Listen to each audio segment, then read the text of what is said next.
Uh, when I started working in agile environment sometime, and when I was in US for 6 years, and when I started my journey, that's like the end of 2009 and the beginning of 2010. My client manager said that we are Scrum from tomorrow. Let's switch on. Then I asked him a question, why are we doing it? What exactly is the need for us? We have been doing good. Of course, we are in a 3-month release, but why are we doing that? He said that some other team is successful doing that, so let's do it.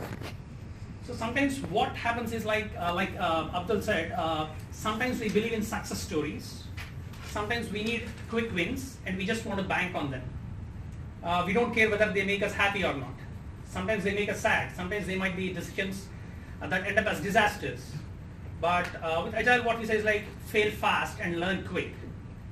It doesn't matter, Agile, Waterfall, or any other work that we are doing. The only thing I look for is, are you happy doing it? People say that self-governing teams, empowered teams, what exactly is that? Does it, like, he said, like, for example, in the design document, he updated as 18 hours. Then the manager came back and said, like, let's bring it down a bit. They are not empowered teams. They are not autonomous teams where they are able to take their own decisions. So sometimes what happens is, like, even when we are doing Agile or Scrum transformation across organizations, we are still controlled and curtailed. We don't see that kind of a sense of independence, complete autonomy. We are not given that. And sometimes it brings down the happiness index of overall team. Customer happiness is fine, management happiness is fine, stakeholder happiness is fine. What about the happiness of the team? If the team is happy, obviously they'll be delivering successful softwares. So this entire presentation, what I want to do is, like, me as an Agile coach, to keep my job, I have to ensure that and also prove that Agile will make you happy. Let's see if I can keep my job at the end of this presentation. So, like I said, this will start with a quick survey because people believe in surveys. Can you please open this link? So what's your profession? We'll just minimize this. Okay, we'll just wait 30 more seconds. Based on your own role, how do you think Agile is making you feel? Are you empowered? Oh wow, okay, 3 answers. Oh wow, okay, 7. Is someone spiking the votes, or do you feel really you're empowered? I'm still confused because I specifically included insecure and frustrated because because whenever we say an Agile team, people by default assume that a developer can do a tester's job, but a tester cannot do a developer's job. So when we say about autonomous teams, it will make the testing team more insecure, but seems like you are more empowered here. That's a pretty good. It might be a bias set since our employees have let us come to a conference.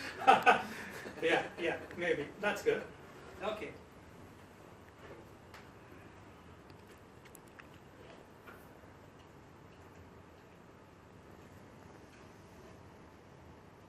What's your preferred way of working? Forget Agile, non-Agile. What's your preferred way of working? We can refresh the same link. We'll get a different set of questions.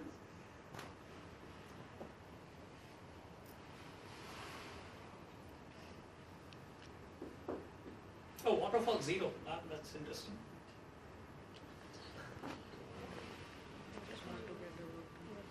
I hope you're able to refresh.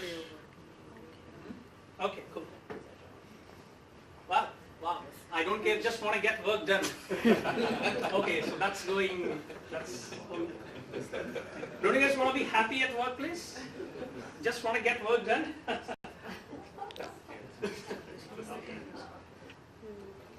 I just wanted to understand, because like I said, until we don't understand what people actually want, we can't give them what they want. So I just wanted to understand how exactly is your mindset and what are you expecting.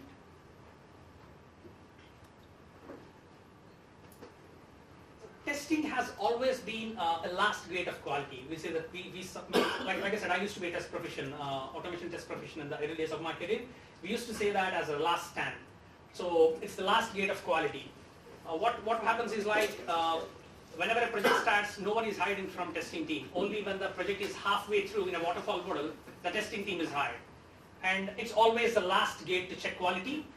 And what happens is, like, we are just given a checklist saying that these are the requirements, just test whether they are working fine or not. That's just your job. Don't worry about anything else.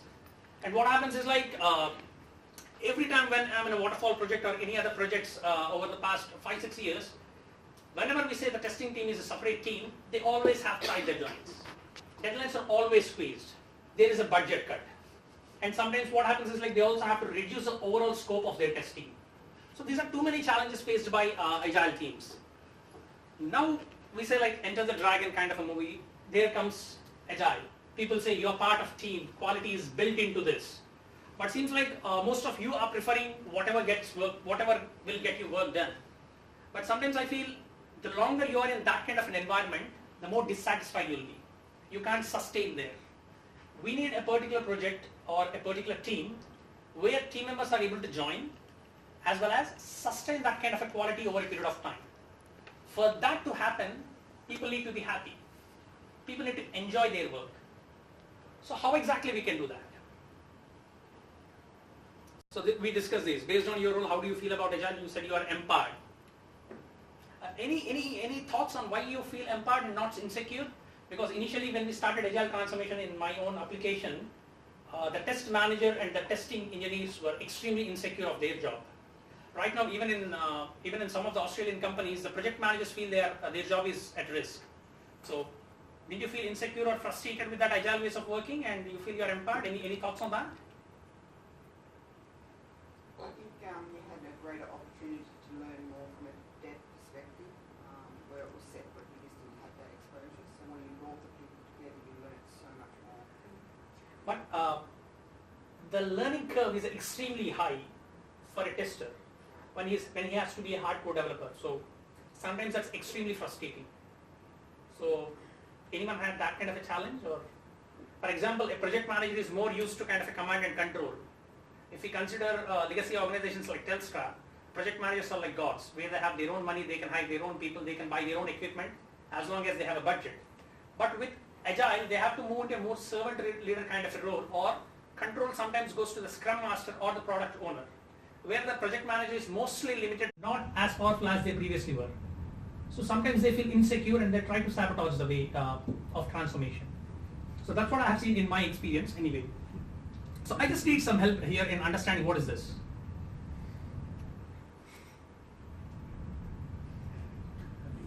Thoughts? Japanese? Chinese New Year. Chinese, okay, Chinese, that's Chinese, okay. What's this? Kannada. I know the language, I know the meaning of the word. That's exactly what happens. We say we are doing Scrum, but we don't know what we have to do inside that. What's this? Not Sanskrit, it's Kannada. No one from Bangalore? Okay, yeah, what's this? Happy. Okay. What's this? Happy, Khushi, Hindi. So all represent the same word, but we can't relate to it until we know it completely. So for me, Hindi works, but for some people it might not work. So I'm happy when I get what I want. It might be happiness for a different person, but it's not happy for me. So we as an agile team working on a particular product, we have to ensure what makes us happy. How can we deal with that? What makes you happy? For example, playing for my wife, that makes me happy. And even I become a child when I'm playing video games, which my wife hates. But still, she's just right here. She hates me playing video games, but I do that. I become a child when I'm... No? Free lunch? Only Google employees get that. Wow, 16. That's quite high number. We'll just give 30 more seconds. Also, like once you have updated your option, I think you can't change it. That's a privilege too. So you can't spike it. You only get one vote. 17 people. Okay.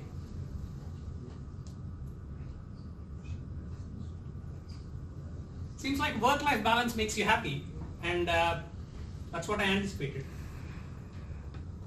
We prefer work-life balance, and what we consider is like work is a separate box, life is a separate box, but we just have to balance both. How can we do that? Do you guys feel you have work-life balance with Agile? You said you are empowered, right? So, does it give you work-life balance? Any thoughts on that? Any examples? Any real-time examples? because with Agile, what I see is like I get a lot of philosophy but less facts. So I'm just looking if you can have any facts of having that work-life balance in Agile teams. Yeah, well, I find that having those stories has a list of things that I can do. So I work in Tulsa as well, so I do see that we have a mixture of waterfall and agile. And the thing is, working with multiple teams, I may be working with someone that's waterfall, someone with agile. I find it's easier to say, okay, these are the ones that are important.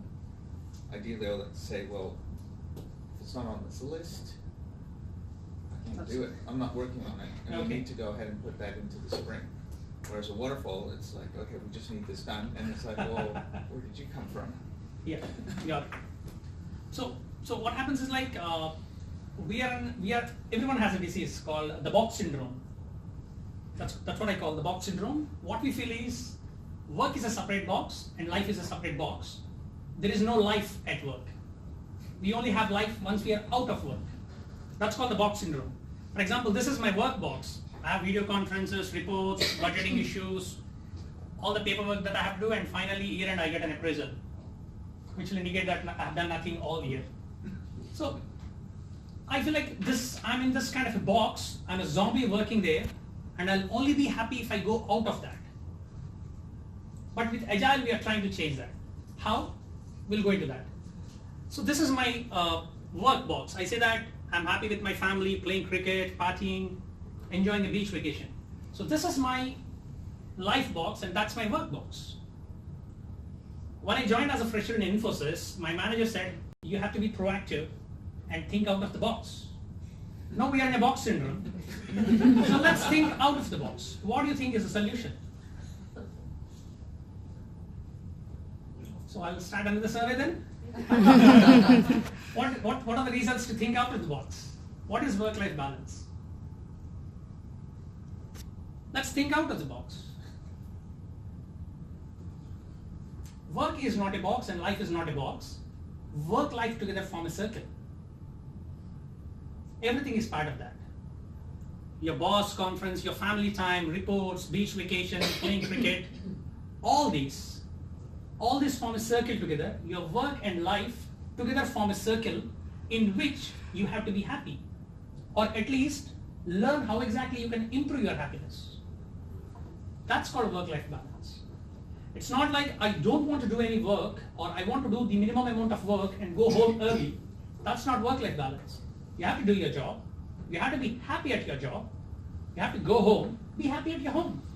If a person is not happy at home and he comes to work, he'll be in a crappy mood. How can he code? Or how can he provide value to customer? Sometimes I take my office frustrations home and I know how the result is. It doesn't work out. So ensure that work-life balance is a circle and everything falls into that. So our ultimate target with agile ways of working is, can work itself be enjoyable? For example, you said you enjoy fishing. I enjoy playing video games. It doesn't mean I can do the same thing at work. So how can we modify the work environment or the way I'm working more enjoyable? Will it inspire people to be working better? How exactly can we do that? How do you measure happiness? Like I said, for example, I'll say like, yes, if I'm happy at my workplace, yes, maybe I'll do a better job.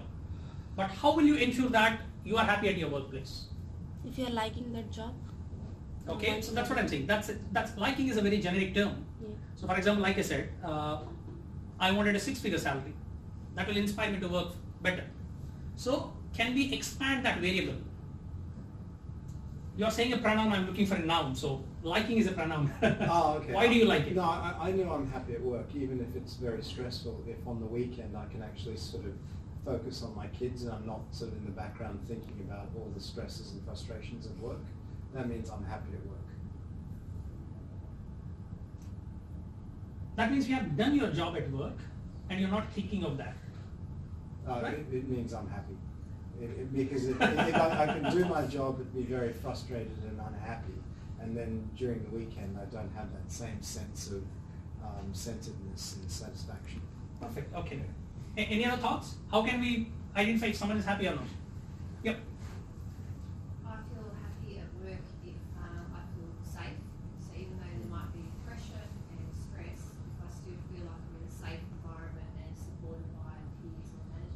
perfect. Like psychological safety.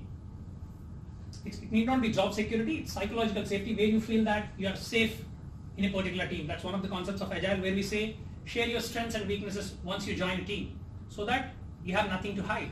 Everyone knows what you can do and what you can't do. There is nothing to hide. Don't be scared of it. So like I said, everyone has their own factors of being happy at work. So what I'll do is like I'll go to every employee in my area or in my company, let's say Telstra, and it'll take me 2 years to interview every employee. What makes them happy? What are various factors? And try to create a correlation data. Based on that, we can come to a conclusion that what exactly makes people happy at workplace. Because we as human beings, we have common factors that make most of us happy, not everyone happy. So that's called a correlation data, and maybe we can start that survey with us. But the good thing is like that correlation data and analysis has already been done by multiple people, and there is a book on that called Flow that defines what exactly will ensure that you are happy. It doesn't matter whether it's work or it's fishing or your job. It will just identify we as human beings when can be happy. So we'll try to analyze that and see. Like I said, I gave all the 3 options here. What exactly do you think is common among all these 3? Happiness. Happiness? Why you? I understand it's happy, but why are you happy there? Enjoying the work. You are enjoying it, okay? Doing something for someone else. Oh wow, okay. But how about the video games? The video game company. Are you playing? Are you online with other players? No. Enjoy each activity or action. Yeah, perfect. I enjoy each activity. Yep, good. None of them are related to work. That's what I'm saying. None of them are related to work. Like I said, our first speaker is enjoying his work. You are enjoying your work. So, yeah. I think choice is at the heart of a lot of happiness. The feeling that you've got choice. Perfect. Yeah. The feeling that you've got choice. You are your own boss. That's a reason to be happy. So what I feel is like, whenever I'm doing all these activities, I'm extremely engaged. I really enjoy that. My enjoyment increases my engagement and focus on those activities. It can be a video game. I might want to level up immediately. When I'm cooking something, it doesn't matter how it tastes. I just want to please my wife. When I'm playing with my daughter, I just want to enjoy my time with her, and I'm mostly engaged. So engagement or focus is the important thing there.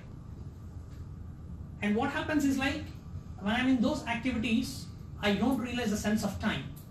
I'm in a state of flow. Time just happens like that. So if we create that kind of a flow at work environment, can we be happy? Maybe. Let's look at that. For you to create a state of flow, there are 3 points. One is you should have a focused goal. The second one is you should have frequent feedback. The third one is manageable challenges. The challenge should not be extremely hard. For example, if I'm playing tennis, I don't want to play with world #1 player. I'll not enjoy that. I won't be engaged. I want to play it with a person who is slightly better than me, so that I'll get to learn something. I'll have enough manageable challenge. For example, if you're playing a video game, you don't want to start at level 10. You want to start at level 1 and try to achieve level 2. Slow, improved challenges. For example, if I'm playing with my daughter, I can almost match her energy. My father can't do that. So it's an impossible challenge for him, but for me, it's a manageable challenge. I can't maintain that kind of an energy level 24 hours. But at least for that while, yes. If she's not happy with the game, I get immediate feedback. Our goal is to enjoy our time together, whatever time we get. So we need a focused goal, faster feedback, and manageable challenges. What do they lead to? You said, for example, in our previous discussion, why you are empowered with Agile, you said you have a list of things that you have to do, and if something is not in that, you're not doing that. So you have a clear goal and visible progress of each and every task. Correct. Saying that for this week or for this sprint or let's say for this entire quarter, these might be my tasks. With waterfall, that might not be the case. You might get too many random tasks.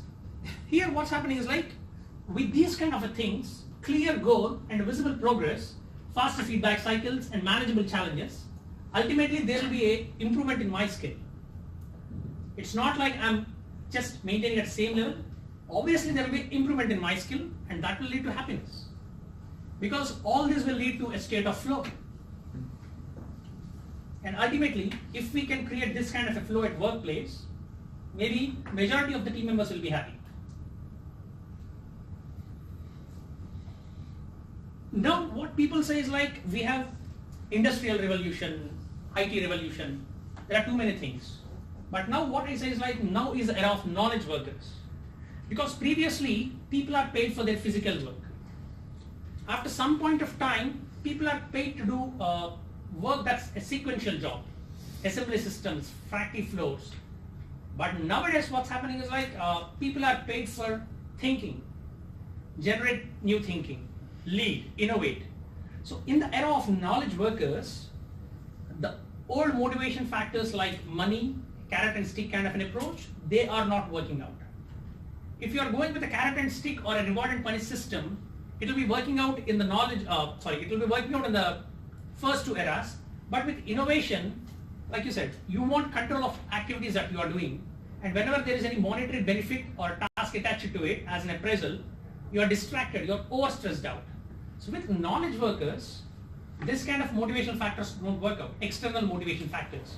So what happens is like, we need to generate some factors that will create intrinsic motivation. Does anyone know what's the Cobra effect?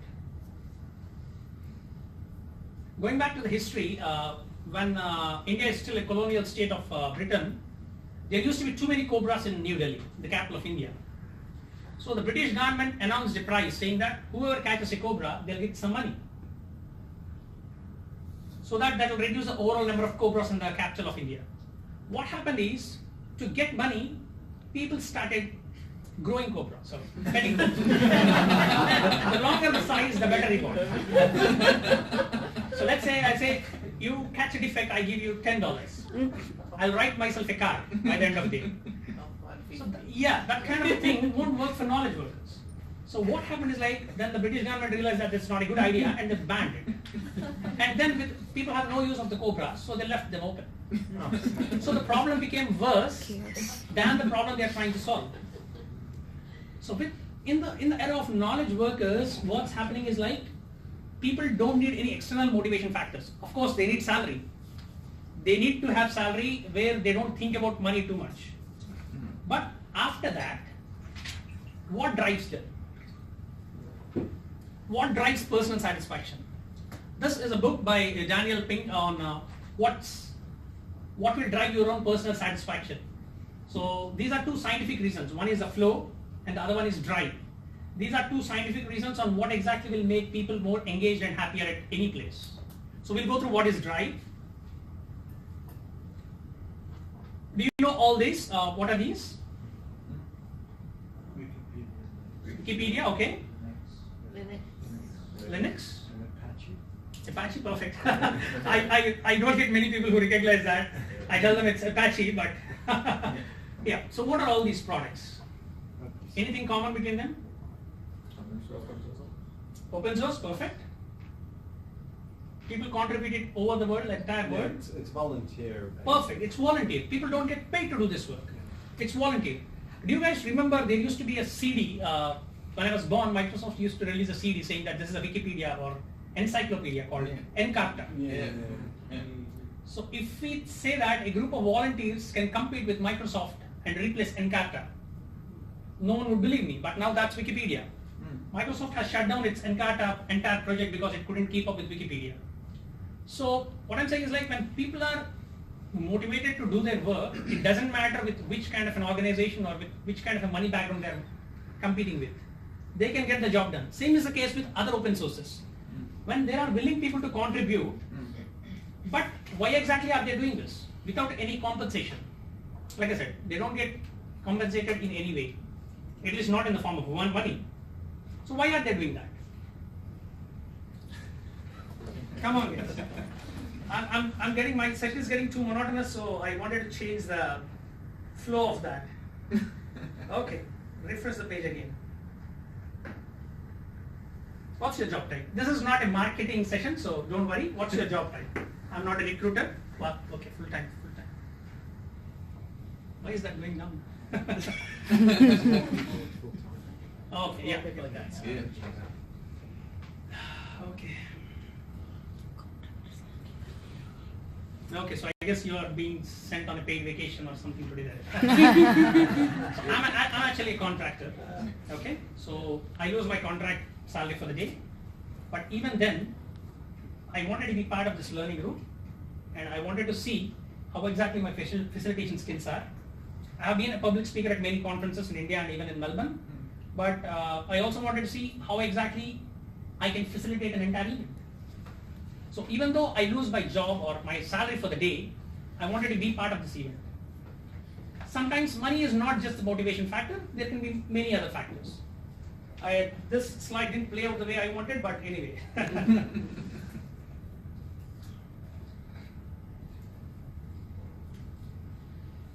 So what are the factors that give you intrinsic motivation? So there's three. So it's autonomy, Okay, purpose, and mastery. perfect. Like you said, sir, you are control of your own job that you are doing. So you need autonomy to be more happy at what you are doing. The next one is, for example, all the people who are contributing to Linux, Wikipedia, they wanted to contribute and also ensure that whatever stream they are working, they want to develop their skills. Like I said, even though I'm losing my day contract for this, I wanted to improve my facilitation skills. Maybe that's the reason I took this. And the last one is, you need to have a purpose. Why are you doing this? If we can get all these three, that will drive personal satisfaction. We have two things now, flow and drive. Can we get these two things embedded at workplace? If yes, maybe majority of the people will be happy and personally satisfied at workplace.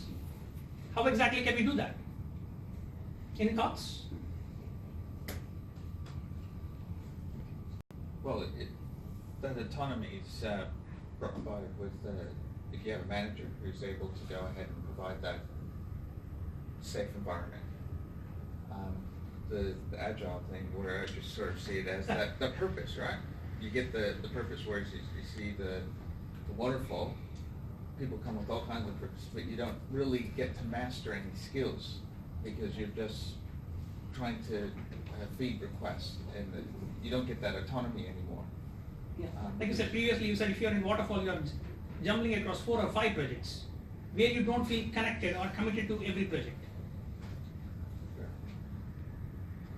So what I'm saying is, like, if at all we can get that flow and drive at workplace, maybe we'll be happy at our workplace. Coming to Agile, do you think Agile makes us happy? Let's see. Do we have clear goals? In Agile, let's say Scrum, Kanban, whatever you're using, do you have clear goals? Yes. Frequent feedback? Manageable challenges? Because whenever we are identifying a sprint goal or a particular lead time for a Kanban model, we are identifying our own goal. Let's say if my lead time is, like, say 6, I will decide what is the target I want to do in my next release or next cycle. What is my 10% reduction in lead time? So I'm control of my own thing. Does it drive? Does it give you autonomy where you can sit? So I can say that this is a story point, or I can say that this is the only set of stories I can do in this sprint. I have that kind of an autonomy. And since we are focusing on cross-functional teams and continuous improvement, I'll also focus on mastery. And we as an overall team, we have a purpose that will ensure that we are self-organizing ourselves around that purpose. So with Agile, we get both that flow and drive. We try to create all these factors at workplace. That's the reason Agile is not just a way of software delivery, but it's a way of working. So nowadays people call it like new ways of working. So it's not just software delivery. Overall, whatever work you are doing, I need to ensure that people are more happy. They have a safe environment. They have the required autonomy, continuous improvement, innovation, all these factors, so that that delivery can be sustained.